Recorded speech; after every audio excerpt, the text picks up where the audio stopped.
going for a walk in the bush. A little bit of fitness required. It's a beautiful spot up here. Just heading across to the Bulga shop and then down the road, kilometre, maybe 2 kilometres, then back up through the bush to the Bulga Park Reception Centre, which is a big car park and barbecue area up here. It's bloody fantastic. There's lots of people come here, and if you can hear in the background, there's an aeroplane going over. It's very quiet, there's a lot of birds, really away from the city, really away from any town. Beautiful up here. Look at this, guys. What's Big Arnie say? Arnie Schwarzenegger? If it jiggles, it's fat. I think it's fat. I'm on the keto diet, which is great. It makes you feel good, it gives you a lot of energy, it stops you feeling hungry. It's a diet you can do without having to stop eating.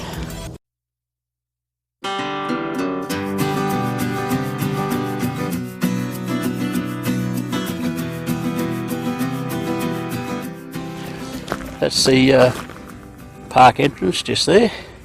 We'll wander in there and have a look. Centre.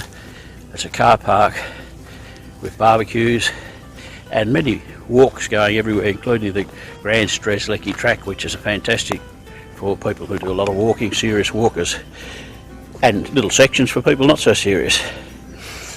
It's just lovely here. They've got lyrebirds that come out, especially after the wet weather. If you want to see lyrebirds, come out in the evenings or the mornings in a drizzly day, and they're here, no problems. Excuse my bandage, bush bandage. You guys that work in the bush know what I mean. Picked up a piece of rusty tin and a sharp edge caught me, so I just had to fix it up and keep working. That's the barbecues up there and rotunda. There's another electric barbecue behind that tree there. And it's so good today. It's freezing the other day, nearly snowed. Have a look at these trees. They are huge, they're very big, bloody huge. Somebody's turned up. Yeah, it's about 11 o'clock in the morning. School holidays. Rightio, I better keep walking. This is a rotunda area. 2 barbecues are there. There's a track heading off. Just there, heading off into the bush, goes down to the suspension bridge, which is probably where I should go today. We'll go for a walk through there. I'll change my plan. I'll go for a walk to the suspension bridge. We'll see what's down there. I was going to go the other way, but that's all right. Anyway, here's a sweeping view of the park from the rotunda.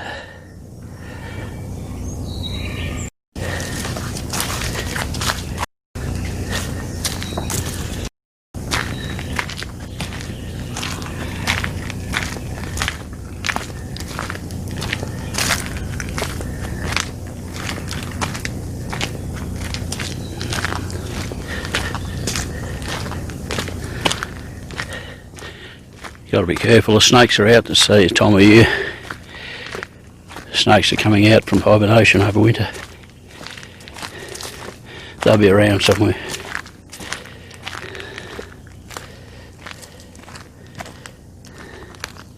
A little wombat's hole.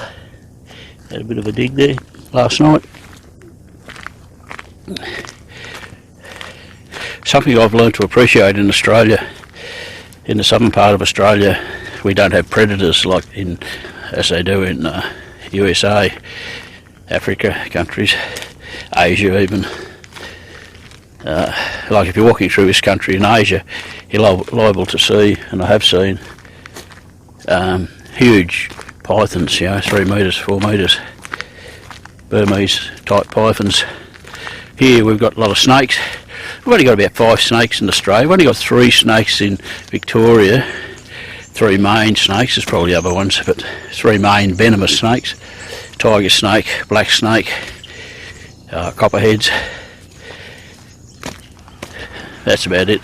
And the brown snakes. The most feared one is the tiger snake, because they tend to be more aggressive. The black snake tends to be bigger, but I don't think, somebody told me the other day, I'm not sure if it's true or not, correct me if you know, but nobody has died from a black snake bite in Victoria in the recent times. But tiger snakes certainly very dangerous.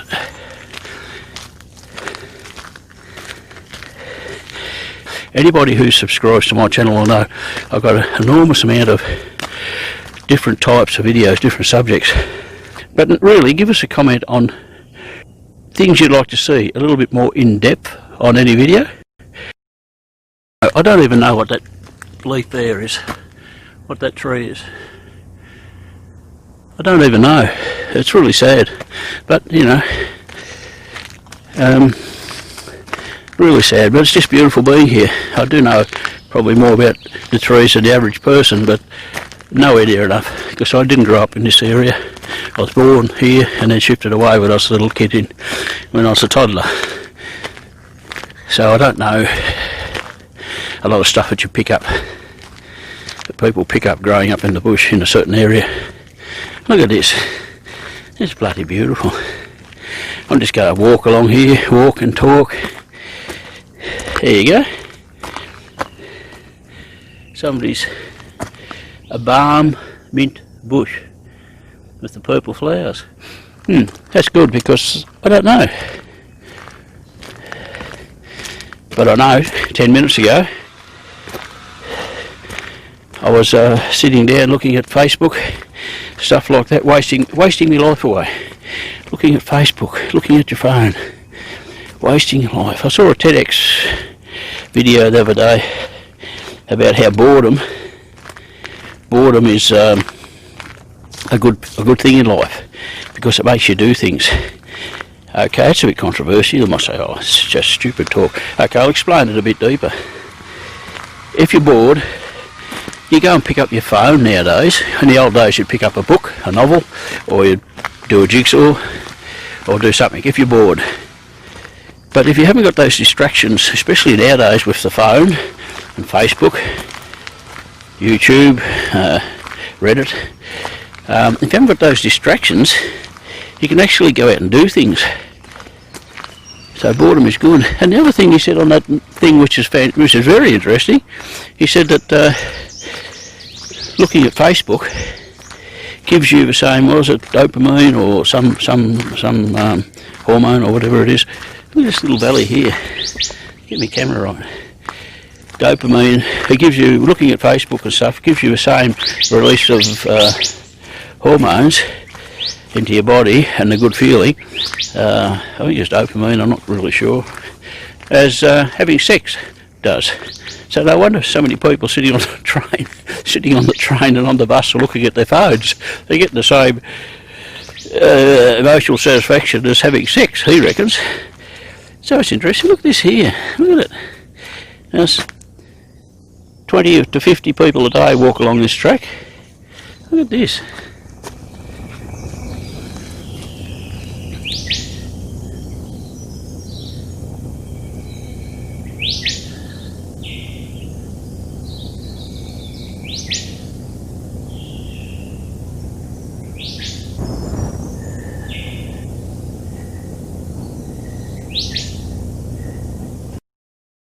Now, I've got to ask you, looking at that here, looking at all this, look at those little mushrooms.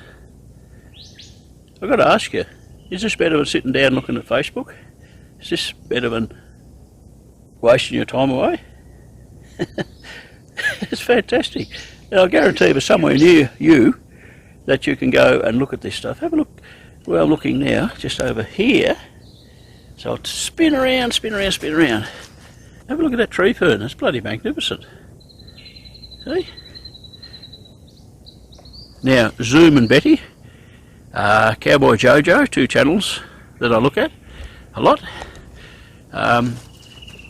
Both of those people get out in parks and gardens and areas very, very close to Melbourne, including inside Melbourne, which is almost as good and as beautiful as this place. So just because you're stuck in a city doesn't mean that you've got to stay inside. You know, the pubs are shut because of COVID. It doesn't mean you can't go anywhere.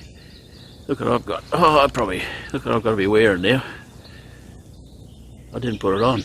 I was seeing to get ages of people up at the park, and they didn't have theirs on, and I didn't have mine on, and I never gave it a thought. Oh, maybe I'm going to die now. I don't know. Anyway, stop making jokes. I'm going to go keep walking. Okay, we'll head down head down that way with my bandaged finger, that way, which is, turn the phone around, which is that way. We'll get down to the suspension bridge, which is not far away. Little birds flittering through the trees here, I don't know if you can see them. Look at that, semi-open.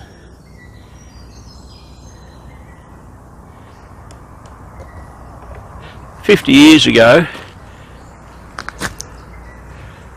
that was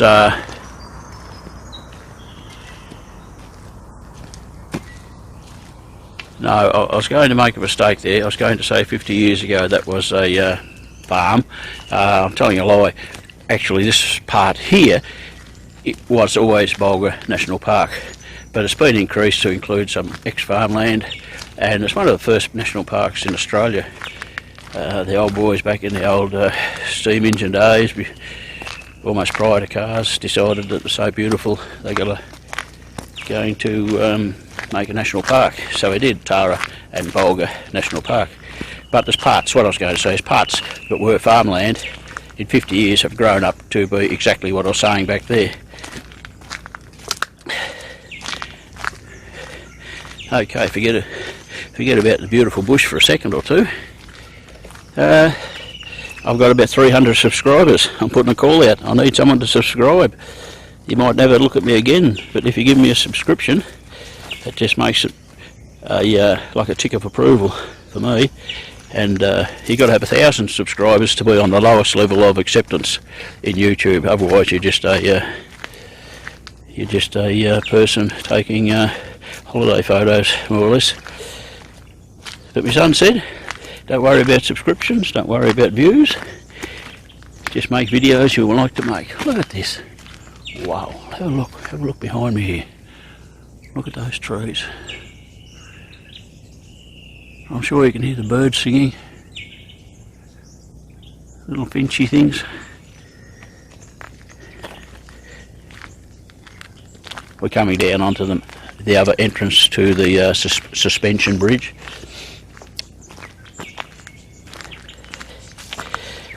Making videos has been fantastic for me.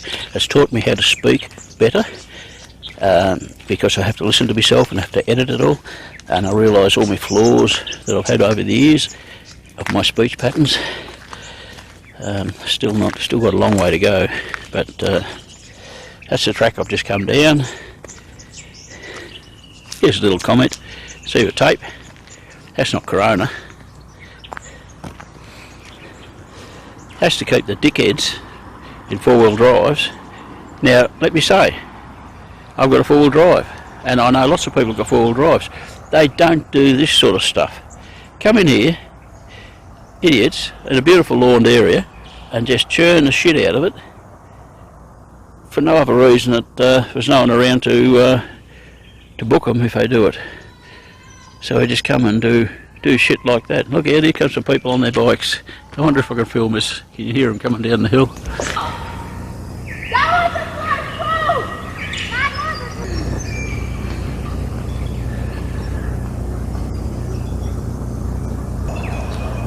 They're having a ball. Okay, this is a drive-in. You can drive down here to the suspension bridge. It's really good, because a lot of national parks in Australia nowadays, where the feature is, what everybody's going to see, you've got to park 500, 700 kilometre away and walk to it. They assume that everybody is fit and agile. You know, whereas in the old days, before the parks were in charge of these things, you could drive right to the edge of the London Bridge, those Port Campbell things. You could drive right to them and get out, have a look, take your photo, take Grandma. She'd hop out of the car or not get out of the car to see the view. But nowadays, their parks are way back, and Grandma can't get out unless she's got an electric wheelchair and all the stuff that goes getting people out of the cars into wheelchairs. They can't enjoy it.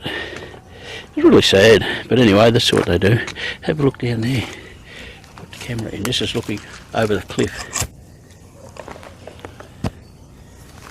I was just filming over the cliff. It doesn't sort of work. You don't get this perspective. Right, there's some big trees. Look at those. Whew. Yeah, so if you can tell us what you want to see, what you don't want to see. This is magnificent. I come here all the time. I'm still overwhelmed by it.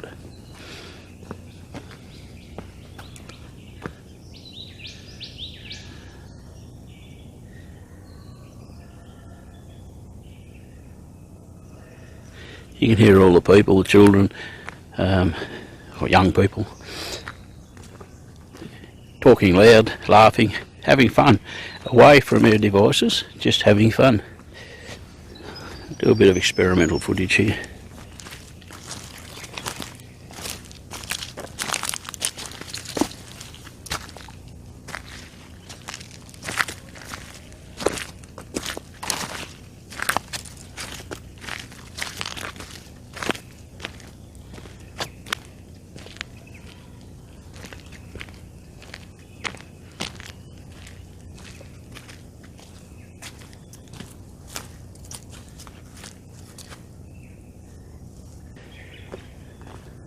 Walking. Okay.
The gentleman's toilet, it's open again. It was closed for a long time, but it's open again now.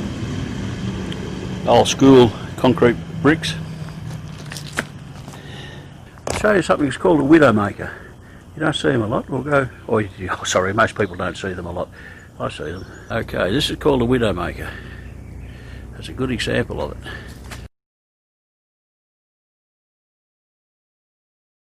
it. That's a huge chunk of wood up there, a huge big branch that's hung up by something.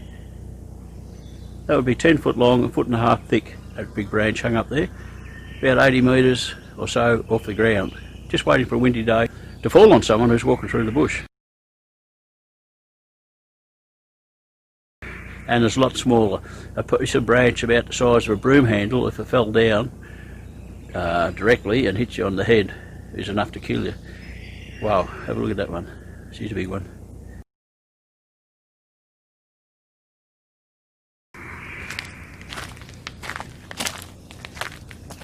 That bird in the background's a lyrebird.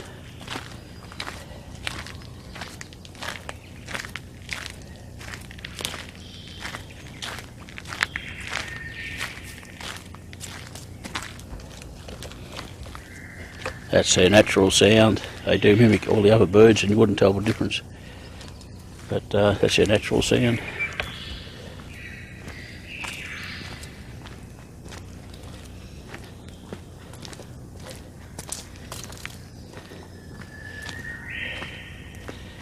Oh, look in here. That's well camouflaged. We'll go for a look. We'll go for a look in here.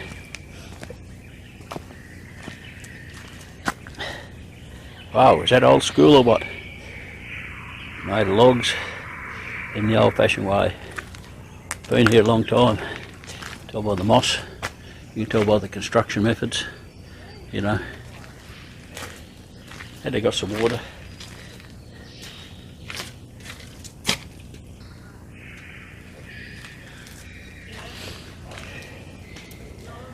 There we go. Look at that. That's beautiful. We've got some people coming up the track down below. How you going? You okay if I film you walking up the track? Yeah, no. Okay. Thank you. Okay.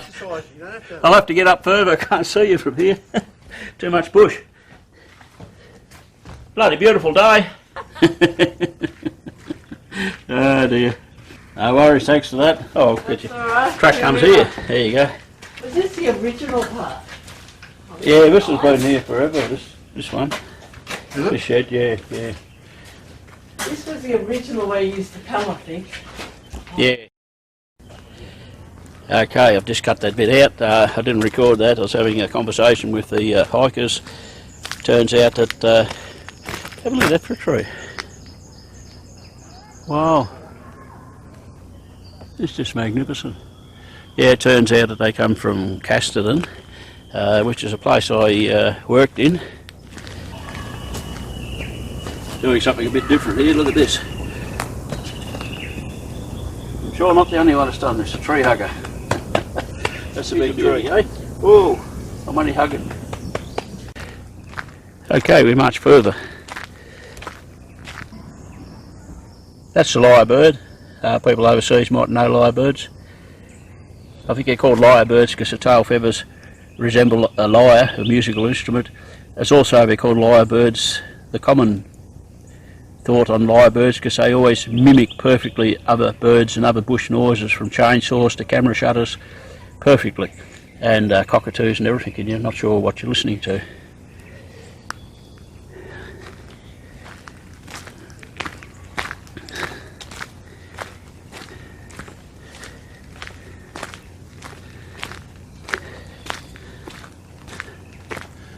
Oh, look at that, look at this. Very hard to get perspective with video cameras. Oh yeah. He'd be over 6 foot, well over 6 foot above the roots.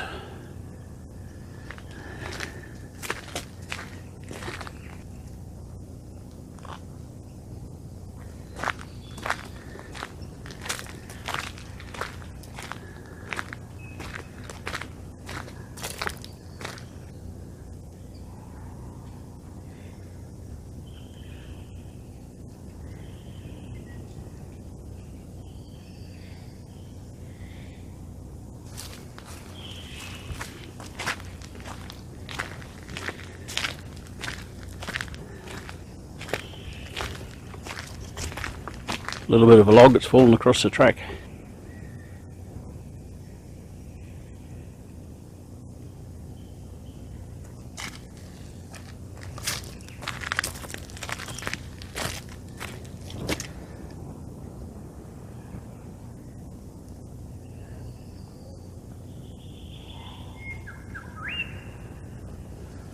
Here's something that's got lost. He's a long way from home.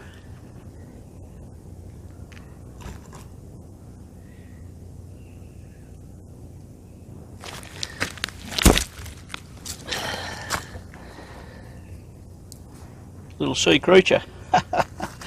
Fell off something.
the beauty of the place like this. So you can hear in the background there's some people coming down the road here, a heap of children, families. The voices carry a lot compared to in the city.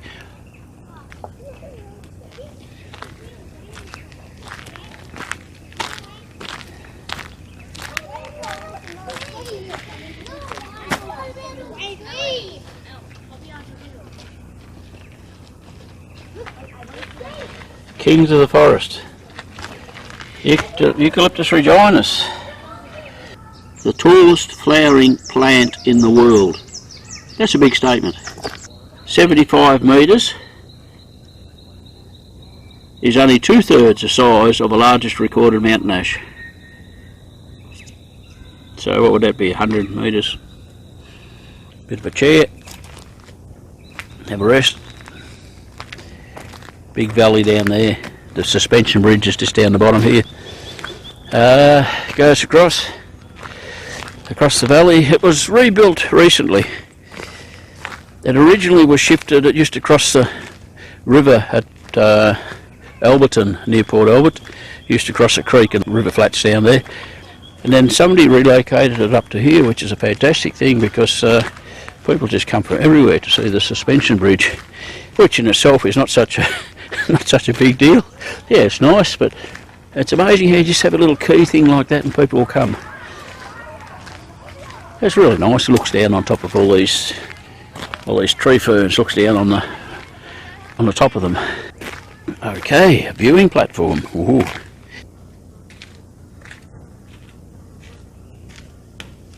Viewing platform. Very good. And the suspension bridge is just down there.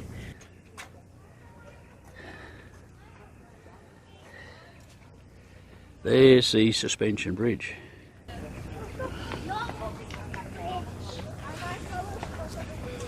That's just good. Are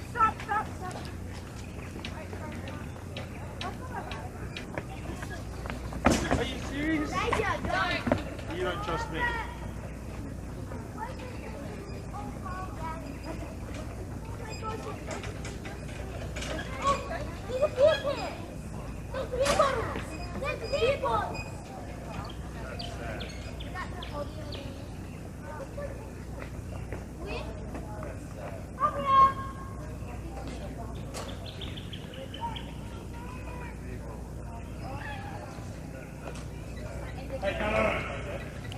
Those trees in the background are beech trees.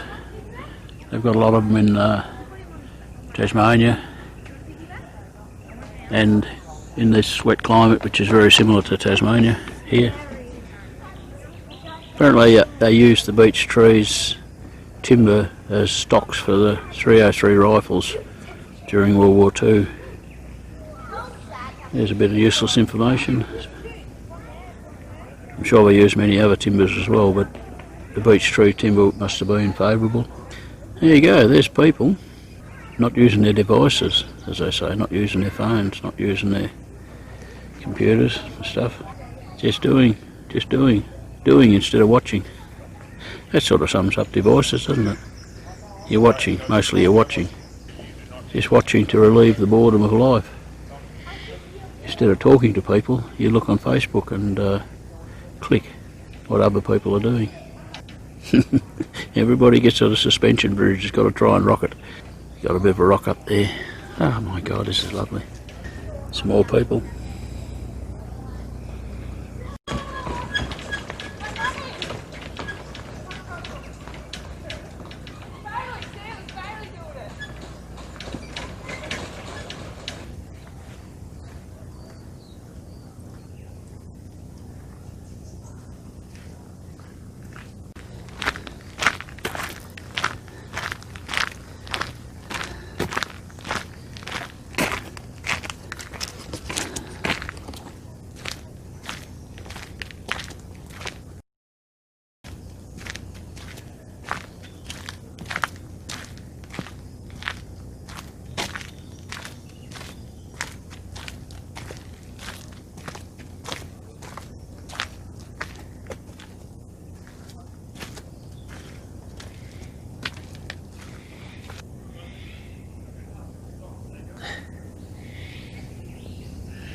I'm retracing my steps now back up to the car park. I've had a chat to a few people, it's good. During the COVID lockdown, it's good to actually talk to people. Yeah, so I'm heading back. It's all magnificent, I can film all day. Tell me what you want to see, more details, any ideas. I'm sort of a bit limited with ideas. I haven't got a mentor. If I had a mentor to tell me what to do, it'd be great. Anyway, I'm just out here taking videos, putting it on film. Going back for a nice cup of tea, a bit of a rest. And I've done a bit of work and I've done the video. I'm feeling really, really good. Jesus, it's great.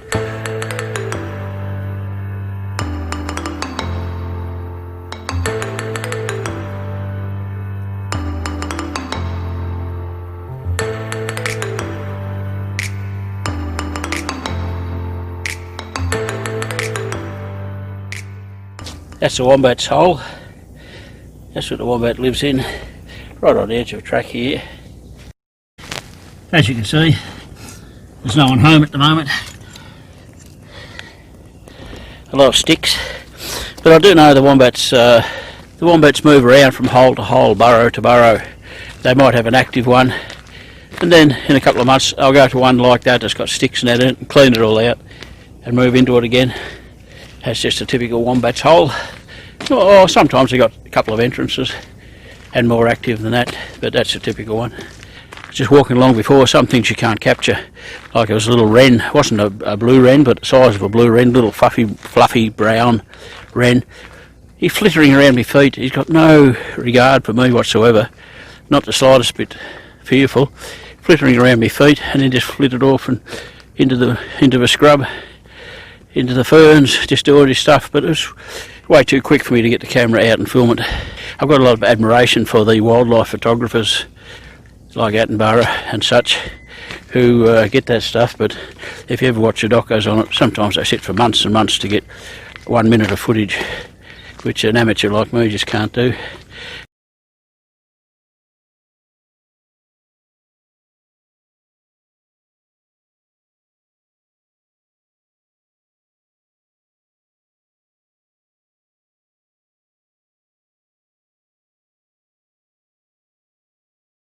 Those wattle trees that are dead, there's a little patch of them here that are dead. They only grow for 30 years and then they die. They tend to grow in a cleared area and act as a establishment plant for the bigger trees. Yeah, if a farmland's abandoned, the first ones that come into it are the wattles. They grow to whatever and then die off. And then the other big trees, slower growing trees, come in.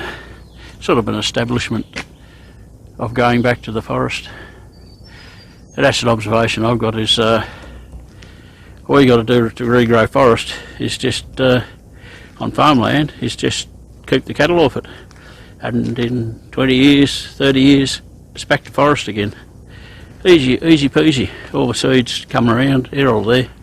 Just abandon it, scrub will grow, weeds will grow, and then the bigger trees will kill the weeds, and the bigger scrub kills the smaller scrub, and then the big trees and the tree ferns establish it, and it goes back to what it was for thousands of years. It doesn't take long in the scheme of things. You don't have to get out and plant bloody plants, plant trees with tree guards and it. It makes you feel good doing that, yeah, but you don't have to do it. Nature does it. Nature just works it all out. It doesn't need men, doesn't need humans. We're only sort of a pest, really, when you think about it. We're a pest to nature, like a plague of mice, ruin everything. And then really, like all plagues, eventually we've got to go away. And I don't know how that's going to happen, but hope I don't see it. But that's nature.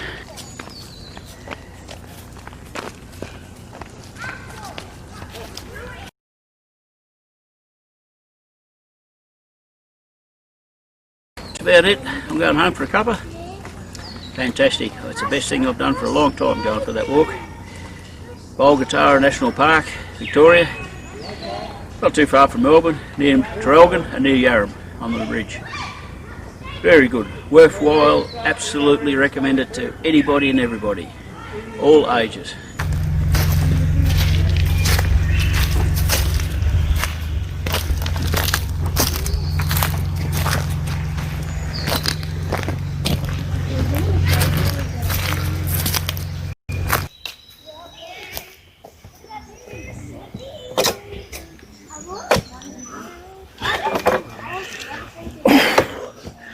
Time for a rest for an old man.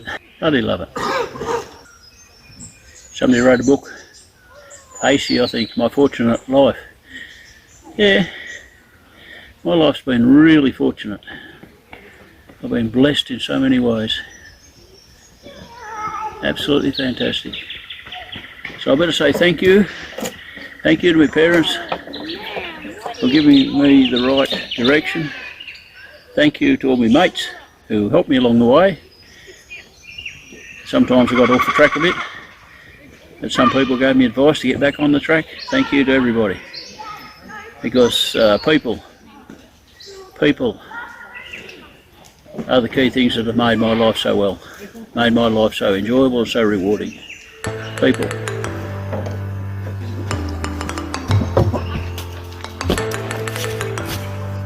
See you guys, have a good life, bye.